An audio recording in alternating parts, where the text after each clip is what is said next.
माझं नाव रंजना सोनवणे, आधार कार्डातील भारताची पहिली महिला। आज आधार कार्ड 15 वर्षात लावी, आजपर्यंत 15 वर्षे झाले आधार कार्ड मला मिळाले।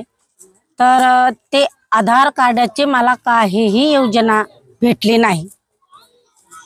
तर माझ्या मुलांना नोकरी पाहिजे होती, माझ्या मुलांना काहीतरी आधार कार्डाची मदती पाहिजे।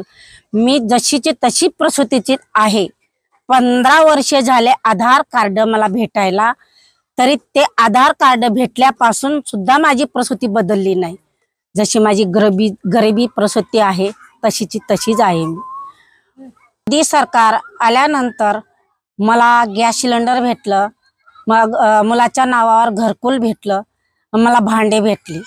3 योजनाचे लाभ मला भेटला आणि घरकुल भेटलं, पण ते 15,000 पहिल्यांदा भेटलं, नंतर 75 भेटले। मागे ते पैसे जो योजनाचे पैसे आहेत घरकुलचे ते काही भेटले नाही, काम अपुरं पडलेलं आहे माझं।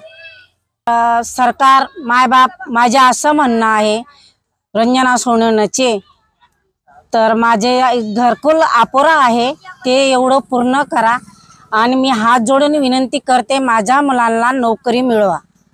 माझ्या अपेक्षा एवढी मोठी आहे आधार कार्डाची, एवढी भारतात मानकरी असून माझ्या मुलांना मी मागणी मागते, माझ्या मुलांना नोकरी मिळवा आणि माझं घरकुल पूर्ण करा।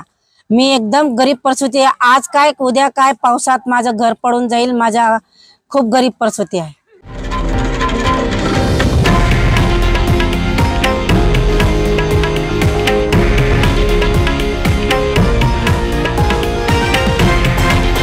हे आहे देशातील नंबर 1 न्यूज नेटवर्क आणि आपण पाहत आहात TV9 मराठी, एकमेव।